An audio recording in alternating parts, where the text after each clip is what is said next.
आज बात करते हैं भारतीय रिजर्व बैंक मतलब आरबीआई की, जो हालिया मौद्रिक नीति समीक्षा हुई है उस पर। हाँ। हमारे पास एचडीएफसी म्यूचुअल फंड का एक नोट है। इसमें 6 जून 2025 तक के आंकड़े हैं, तो कोशिश रहेगी कि इसमें से खास बातें समझें। बिल्कुल, और देखें कि ये जो बदलाव हुए हैं इनका इशारा किस तरफ है। हाँ, क्योंकि कुछ बड़े बदलाव तो दिख रहे हैं। मतलब ब्याज दरों में अच्छी खासी कटौती है और पॉलिसी के रुख में भी एक अहम मोड़ आया है। सही कहा। चलिए जरा इसको देखते हैं कि ये सब क्या कहानी कह रहा है।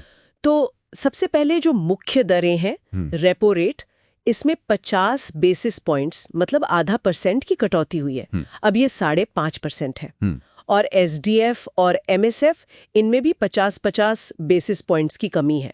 तो ये अब 5.25% और 5.75% हो गए हैं। हाँ, ये तो ठीक है, लेकिन जो सबसे बड़ा एक्शन लगता है वो शायद सीआरआर में है। बिल्कुल, सीआरआर में तो पूरे 100 बेसिस पॉइंट्स की कटौती हुई है। सीधा 3% पे ले आए हैं। हाँ, और ये बहुत महत्वपूर्ण है क्योंकि सीआरआर कट का मतलब है कि बैंकों के हाथ में सीधा सीधा पैसा आ रहा है उधार देने के लिए।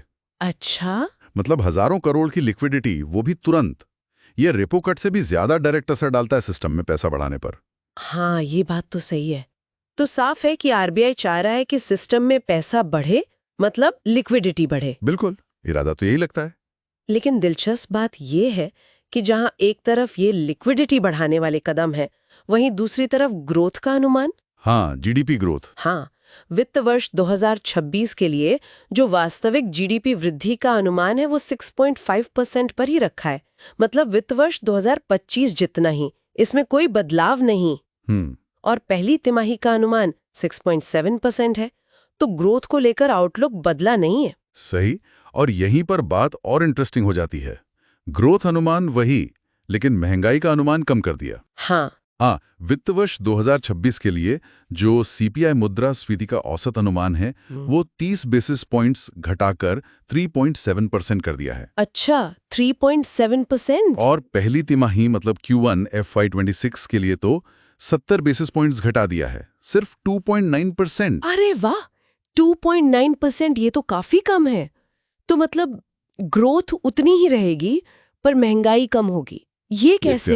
देखिए, हो सकता है आरबीआई को लग रहा हो कि जो सप्लाई साइड के दबाव थे वो कम हो रहे हैं, या फिर शायद ग्लोबल कमोडिटी कीमतें थोड़ी नरम पड़ रही हैं। मुमकिन है। या ये भी हो सकता है कि उन्हें डोमेस्टिक डिमांड में थोड़ी नरमी दिख रही हो। लेकिन ग्रोथ अनुमान स्थिर रखने का मतलब है कि वो अर्थव्यवस्था की रफ्तार को लेकर अभी भी मतलब पॉजिटिव हैं। ठीक है, तो ये सब तो हुआ आंकड़ों का खेल। लेकिन एक और बड़ा बदलाव है पॉलिसी का रुख। हाँ, वो स्टैंस वाला। हाँ, वो उदार यानी अकोमोडेटिव से बदलकर अब तटस्थ यानी न्यूट्रल कर दिया है। अब ये थोड़ा कंफ्यूजिंग है। दरें घटा रहे हैं, सीआरआर घटा रहे हैं और कह रहे हैं रुख तटस्थ है। फोकस पूरी तरह ग्रोथ पर है और जरूरत पड़ी तो और कटौती करेंगे। तटस्थ का मतलब है कि अब वो ग्रोथ और महंगाई दोनों के बीच एक बैलेंस बनाने की कोशिश करेंगे। अच्छा, तो अभी कटौती करके वो ग्रोथ को सपोर्ट दे रहे हैं, लेकिन तटस्थ रुख अपनाकर वो ये सिग्नल दे रहे हैं कि अब आगे के फैसले आने वाले आंकड़ों पर निर्भर करेंगे। मतलब फ्लेक्सिबिलिटी रख रहे हैं अपने पास। एग्जैक्टली, बिल्कुल। ये उन्हें भविष्य के लिए ज्यादा लचीलापन देता है।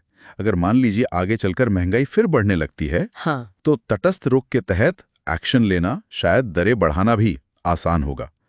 उदार रुख में ये मुश्किल होता। तो ये एक तरह से सावधानी भी है। वो कह रहे हैं हम अभी मदद कर रहे हैं पर हमारी नजर बॉल पर है। समझ गई। तो एक तरह से दरवाजा खुला रख रहे हैं आगे के लिए। हाँ, कह सकते हैं, दोनों तरफ के लिए। तो अगर हम इन सब चीजों को एक साथ देखें, दरें कम हुई, खासकर सीआरआर, ग्रोथ का अनुमान वही रहा, महंगाई का अनुमान कम हुआ और रुख हो गया तटस्थ।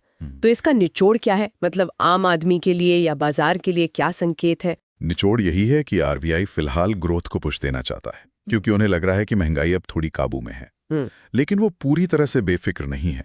वैश्विक माहौल को देखते हुए वो भविष्य के लिए अपने ऑप्शंस खुले रख रहे हैं।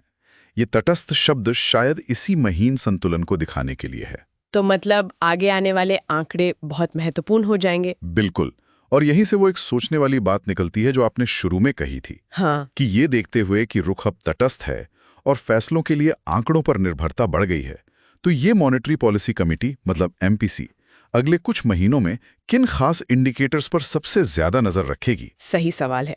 क्या वो कोर इन्फ्लेशन होगा? हो सकता है, या शायद आईआईपी के आंकड़े, मतलब औद्योगिक उत्पादन, या फिर ग्लोबल इकोनॉमी के सिग्नल्स। ये देखना दिलचस्प होगा कि उनका फोकस कहाँ रहता है। हाँ, क्योंकि उसी से हमें अंदाजा लगेगा कि आरबीआई का अगला कदम क्या हो सकता है। बिल्कुल, इसी पर नजर रखनी होगी।